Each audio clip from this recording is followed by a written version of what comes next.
உங்களோட பேர் என்னங்க? எங்கேருந்து வரீங்க? என்ன துறையை தேர்ந்தெடுத்துருக்கீங்க? என் பேர் கோபிகா. நான் கள்ளக்குறிச்சி மாவட்டத்திலேருந்து வந்திருக்கேன். நான் வந்து எம்சிசி அப்படிங்கிற என்ன படிச்சிருக்கீங்க? டிகிரி எப்போ டிஎன்பிஎஸ்சி படிக்க ஸ்டார்ட் பண்ணீங்க? 2015 ஸ்டார்ட் பண்ணியிருக்கேன்.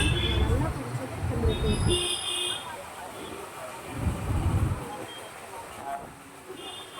தமிழ் எந்த மாதிரி படிக்கணும் அப்படின்றத சொல்லணும். அதை மனப்பாடம் பண்ணிக்கிறது. கொஸ்டின்லாம் எப்படி வந்துச்சு, இலக்கணங்கிறது எப்படி வந்துச்சு நம்ம தெளிவாக தெரிஞ்சு படிக்கணும். அது திரும்ப திரும்ப முடிஞ்ச ரிவைஸ் பண்ணிட்டே இருக்கணும். எத்தனாவது முயற்சியில் வெற்றி பெற்றிருக்கீங்க? நான் இது 4வது முயற்சி. கடந்த 3 முறைகளில் என்ன தவறு பண்ணோம் அப்படின்றத அனலைஸ் பண்ணி அதை திருத்திக்கிட்டு இருக்கீங்க. ஆமாம், நான் சரியாக படிக்கல ஃபஸ்ட் இருக்கிறதுனால. 3வது தடவை சரியாக தான் படித்தேன். ஆனால் சரியாக ரிவிஷன் பண்ணேன். இப்போ வந்து சரியாகவும் படித்து ரிவிஷனும் பண்ணேன். ஓகே. தமிழுக்கு வெளி புத்தகங்கள் எதுவும் படிச்சீங்க? வெளிப்புறங்கள் படிக்கிறேன். எங்கள் சார் வந்து சரியாக நடத்தினாங்க. இலக்கணம் அப்படிங்கிறது வந்துட்டு அவர் வந்து இன்னைக்கு வந்து இப்படி ஆன்சர் பண்ணணும் அப்படின்னு சொல்லிட்டு அவர் வந்துட்டு எங்களுக்கு அதை புரிய வச்சாங்க. அதனால தான் தமிழ் ஓரளவுக்கு தமிழ் வந்து இப்போ நம்ம படிக்கிற மாதிரியே கேள்விகள் வரும் அப்படின்னு சொல்ல முடியாது. நம்ம படித்ததை வச்சு அவர் அப்ளை பண்ணி சொல்கிற மாதிரி இருக்கும். அது மாதிரி நம்ம அப்ளை பண்ணி தான் ஓகே. இந்த கலைச்சொற்கள், இங்கிலீஷ் டு தமிழ் டிரான்ஸ்லேஷன், அதுக்கெல்லாம் என்னென்ன புத்தகங்கள் படிச்சீங்க? அதுக்கு நாங்கள் ஸ்கூல் புக்ஸ் தான் மோஸ்ட்லி படித்தோம். அது போக அப்புறம் வெளியில் ஏதாவது கிடைச்சிச்சின்னா அந்த மாதிரி புக் படித்தோம். அதுவும் நான் படித்தோம். மேக்ஸ், கணிதம் எந்த மாதிரி படிச்சீங்கன்றது சொல்லுங்கள். மேக்ஸ் நமக்கு டெய்லியும் போட்டு பார்க்கணும். என்ன சிலபஸ் இருக்கோ அந்த சிலபஸ் வந்து ப்ரீவியஸ் இயர் கொஷின் அது வந்து ஸ்கூல் புக்கில் இருக்கிறது நாங்களாம் வந்து ப்ராக்டிஸ் பண்ணுவோம். ஜிஎஸ்ல 6 யூனிட் இருக்குது, அதை எப்படி படிச்சீங்கன்றது சப்ஜெக்ட் வந்துட்டு நாங்கள் சரியாக படித்தோம். ஒவ்வொரு லெசனும் அந்த சிலபஸ் பார்த்து அந்த டாபிக் பார்த்து கரெக்டாக நாங்கள் படித்தோம். நல்லா வந்து இந்த சாதனை அவுட் சோர்ஸ் எதுவும் படிச்சிங்களா? ஜிஎஸ் அவுட் சோர்ஸ் நாங்கள் அதிகமாக எடுக்கிறோம். ஓகே. எல்லாமே ஸ்கூல் புக்ஸ் தான் படிச்சோம். ஜியாகிரஃபி, சயின்ஸ்லாம் படிச்சிங்களா இல்லை ஒமிட் பண்ணி? ஜாகிரபி படித்து சயின்ஸ் மட்டும் முடியும். நீங்கள் எப்படி ஒரு சிலபஸ் வைஸ் படிப்பீங்களா இல்லை புக் வைஸ் படிப்பீங்களா? சிலபஸ் வைஸ் தான் படிப்பீங்க. இப்போ ஒரு டாபிக் எடுத்து அது எல்லா புக்லேயும் டாபிக் எந்தெந்த புக்லாம் கவர் ஆகுதோ அதுக்குள்ள படிச்சிருவீங்க. ஓகே. மூணுத்துக்குமே ஈக்குவல் இம்பார்ட்டன்ஸ் கொடுத்தீங்களா இல்லை தமிழ் மேக்ஸ் நிறைய படிச்சிங்களா? தமிழ் மேக்ஸ் தான் நாங்கள் அதிகமாக படித்தோம். ஏன்னா அதுதான் 125 மார்க் நமக்கு ஸ்கோர் கொடுக்குறது. அதனால் அதுதான் நாங்கள் அதிகமாக படித்தோம். இது முன்ன விட இப்போ தமிழ் ரொம்ப கடினமாகிட்டே போகுது இல்லையா? தமிழில் எவ்வளோ கேள்விகள் போட முடியும் உங்களால்?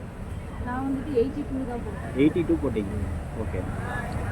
அந்த எக்ஸாம் ஹாலில் அந்த ப்ரெஷர் இப்போ தமிழ் கஷ்டமாக இருக்குதுன்னு எல்லாருக்குமே தெரியும். அதை எப்படி ஹேண்டில் பண்ணீங்க? அது ஒன்றும் பெருசாக எதையும் யோசிக்கல. நமக்கு தெரியல தமிழ்நாட்டில் எவனுக்குமே அந்த கேள்விக்கு பதில் தெரியாது அப்படிங்கிறத நினச்சி நாங்கள் பார்த்து எழுதிட்டு வந்துட்டோம். அவ்வளோதான். ஓகே. எக்ஸாம் ஹாலில் அந்த நேர மேலாண்மை எப்படி பண்ணீங்க? 3 மணி நேரம் தான் கொடுக்கப்படுது, 200 கேள்விகள் எழுதணும். அதை எப்படி மேனேஜ் பண்ணீங்க? அதில் அந்த டெஸ்ட் கிளாஸ் டெஸ்ட்டு எழுதி நாங்கள் ப்ராக்டிஸ் பண்ணியிருக்கோம். 3 மணி நேரம் 2 மணி நேரத்துக்கு முடிக்க கற்றுக்கணும் அப்படிங்கிறதுக்காக நாங்கள் எழுதி ப்ராக்டிஸ் பண்ணியிருக்கோம். ரிவிஷன் போன வாட்டி சரியாக பண்ணலைன்னு சொன்னீங்க. இந்த வாட்டி எவ்வளோ ரிவிஷன் பண்ணியிருக்கீங்க? திரும்ப படித்தோம். காலையில் படித்தது வந்துட்டு மதியானம் ஒரு தடவை ரிவிஷன் பண்ணுவோம். மதியானம் படித்தது நைட் ஒரு தடவை ரிவிஷன் பண்ணுவோம். காலையில் டெஸ்ட்டுக்கு போகும்போது காலையில் எழுந்திரிச்சு 5 மணிக்கு ரிவிஷன் பண்ணுவோம். ரிவிஷன் பண்ண தான் அது வந்துட்டு எனக்கு நல்லா புரிஞ்சுது. அது இப்படி கேட்டால் அதை அப்ளை பண்ணுற மாதிரி வந்தாலும் இதுக்கு இப்படி தான் அப்படிங்கிறது நாங்களாம் கேட்டு எனக்கு ரிவிஷன் பண்ணல. இப்போ நோட்டிஃபிகேஷன் டு எக்ஸாம் பீரியட் ஒரு இடைப்பட்ட 90 நாட்கள் இருக்கும். அந்த இடைப்பட்ட கேப், அந்த 90 நாட்களில் எந்த மாதிரி நம்ம பயன்படுத்திக்கலாம்? ஆல்ரெடி படித்தது நாங்கள் ரிவிஷன் பண்ணியிருக்கோம். புதுசாக எதுவும் படிக்கல. அந்த 90 நாள் வந்துட்டு புதுசாக போய் படித்தா நமக்கு அந்த ப்ரெஷரில் மைண்டில் ஏறாது. ஆல்ரெடி எல்லாம் படித்து தான் வச்சுருக்கோம். அது தூங்க முடிஞ்ச பிறகு நாங்கள் முடிஞ்ச அளவுக்கு ரிவிஷன் பண்ணியிருக்கோம். டிஒய்க்குலாம் பார்த்தீங்களா? அதுவும் நாங்கள் பார்ப்போம். டெஸ்ட் வைக்கும்போது ப்ரீவியஸ் இயர் கொஷின் சேர்ந்த மாதிரி கொஷின் எடுப்பாங்க எங்கள் அகாடமியில். அதனால் எங்களுக்கு 2மே கவர் ஆகிடுச்சு. எவ்வளோ டெஸ்ட்டு போட்டு பார்த்துருப்பீங்க நீங்கள்? அவங்க ஒரு 3-4 டெஸ்ட்டு போட்டு பார்ப்போம். 2 நாளுக்கு ஒருக்கா டெஸ்ட் வைப்பாங்க சார். அதனால நிறைய டெஸ்ட் தமிழ் தனியாகவும் போட்டிருப்பீங்க, ஃபுல் டெஸ்ட்டும் நிறைய போட்டிருக்கீங்க. இருக்கும். ஜிஎஸ் இருக்கும், மேக்ஸு அந்த மாதிரி 2 நாளுக்கு ஒருக்கா அப்படியே இருக்கும். அதுக்கப்புறம் லாஸ்ட்டு ஒரு மாதம் வந்துட்டு ஃபுல் டெஸ்ட்டு நிறைய இருக்கும். ஓஎம்ஆர்லேயே ப்ராக்டிஸ் பண்ணுவீங்க. ஓகே. உங்கள் குடும்பத்தில் எல்லாரும் சப்போர்ட் பண்ணாங்களா படிக்க? எல்லாருமே எனக்கு சப்போர்ட் பண்ணாங்க. எங்கள் அம்மா, அப்பா, தம்பி, பாப்பா எல்லாருமே சப்போர்ட் பண்ணாங்க. கடந்த 3 தோல்விகளில் நீங்கள் என்ன பாடம் கற்றுக்கிட்டீங்க? நமக்கு நாம மட்டும்தான் நம்ம கையில் சம்பாதிச்சா மட்டும்தான் யாராக இருந்தாலும் நம்மளை மதிப்பாங்க. அது நான் பயங்கரமாக கற்றுக்கிறேன். ஓகே. இப்போ வெளியிலேருந்து வர டீமோட்டிவேஷன்லாம் எப்படி நீங்கள் ஹேண்டில் பண்ணுவீங்க? பேசுகிறோம் பேசிட்டே தான் இருக்கோம். நம்ம வேலையை நம்ம பார்த்துட்டு போகணும். உங்களுக்கு இப்போ செல்ஃப் டவுன் ஆனால் எப்படி உங்களை மோட்டிவேட் பண்ணிப்பீங்க? நானாக கொஞ்ச நேரம் ஃபீல் பண்ணிட்டு அப்புறம் மறுபடியும் படிக்க ஆரம்பிச்சிருக்கேன். அப்போ இதுதான் நமக்கு வழி, இதில் கண்டிப்பாக அச்சீவ் பண்ணியே ஆகணும் அப்படின்னு சொல்லிட்டு படித்தேன். ஒரு யங்ஸ்டராக இருக்கீங்க, மொபைல் டிஸ்ட்ராக்ஷன் உங்களுக்கு இருந்திருக்குங்களா? நான் நிறைய ஃபோன் பார்ப்பேன். அதான் கேட்குறேன், இருந்திருக்கா? இருந்திருக்கு. நான் பார்ப்பேன். அப்புறமேட்டுக்கு படிக்கணும் அப்படின்னா வந்துட்டு முடிஞ்ச அளவுக்கு அதெல்லாம் தூக்கி போட்டுட்டு படிக்க ஆரம்பிச்சிடும். படித்து முடிச்சுட்டு அப்புறம் மறுபடியும் மொபைல் சோஷியல் மீடியாலாம் பயன்படுத்திட்டு தான் இருந்தீங்க. நான் பயன்படுத்துகிறேன். இப்போ நீங்கள் 1 to 200 அந்த மாதிரி எழுதுவீங்களா எக்ஸாமு? இல்லை மேக்ஸ் ஃபஸ்ட்டு போடுவீங்க, ஜிஎஸ் ஃபஸ்ட்டு போடுவீங்களா? எப்படி பண்ணுவீங்க அது எக்ஸாம் எழுதுறது? ஃபஸ்ட்டு தெரிஞ்ச கொஷின் எல்லாமே எழுதுவேன். தமிழ் தான் ஃபஸ்ட்டு. ஏன்னா அது நமக்கு 3 கொஷினுங்கிறதால தமிழ் தான் ஃபஸ்ட்டு எழுதுவேன். அதுக்கப்புறம் மீதி ஃபுல்லாமே வந்துட்டு கொஷின் எப்படி இருக்கோ அப்படி போயிட்டே இருப்பேன். தெரியலன்னா கடைசியில் வந்துட்டு அது எப்படின்னு சொல்லிட்டு யோசிப்பேன். தெரியாத கேள்வி, சுத்தமாகவே ஆன்சர் தெரியல, அதெல்லாம் எப்படி அணுகுவீங்க? எல்லா தமிழும் போட்டு வந்து ஓகே. ஆப்ஷன் எலிமினேஷன் மெத்தடில் பண்ணுவீங்களா எப்படின்னு கேட்குறேன். 2 இதை ஈஸியாக எலிமினேஷன் பண்ணிடுவேன்.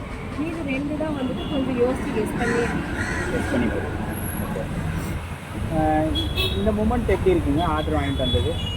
ரொம்ப சந்தோஷமாக இருக்குது. என்னை விட நான் ஜெயிக்கணும்னு நினச்சவங்க நிறையா பேர் இருக்காங்க. ஸோ அது நான் ஜெயிச்சது கிடையாது, நான் ஜெயிக்கணும்னு நினச்சவங்க ஜெயிச்சது. அதனால என்ன சொல்கிறது, ரொம்ப சந்தோஷமாக இருக்கும். என் சந்தோஷத்தை விட மற்றவங்க சந்தோஷமாக இருக்காங்க, அது எனக்கு ரொம்ப சந்தோஷமாக இருக்குது. இப்போ 2026 தேர்வுக்கான நோட்டிஃபிகேஷன் கொடுத்துருக்காங்க. ஐ மீன் ஆனுவல் பிளானர் கொடுத்துருக்காங்க.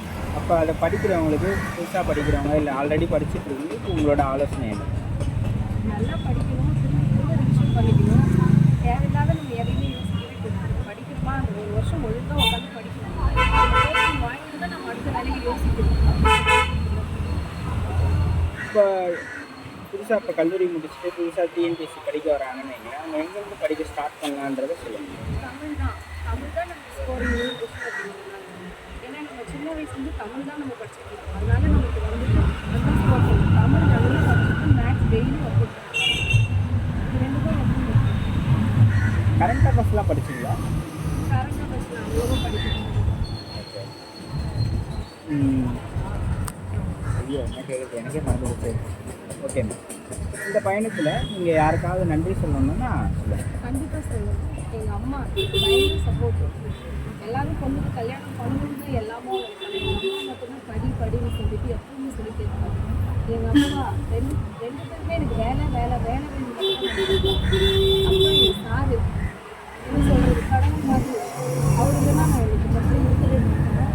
அவர் தான் வீட்டில் திட்டினாலும் யார் எதை சொன்னாலும் நீ படி, உன்னால் முடியும்னு சொல்லிட்டு இவ்வளோ தூரம் எனக்கு கொண்டு வந்து இந்த டிஎன்பிஎஸ்சி ஆஃபீஸில் கொண்டு நிற்க வச்சு இந்த பேப்பர் கையில் கொண்டு போகிறதுக்கு ஒரே காரணம்னா அது அவர் மட்டும் தான். லைஃப் மாற்றவே முடியாது. இது கண்டிப்பாக இது அவருக்கு தான் போய் சேரும். ரொம்ப நன்றி, தேங்க்யூ. ஆ,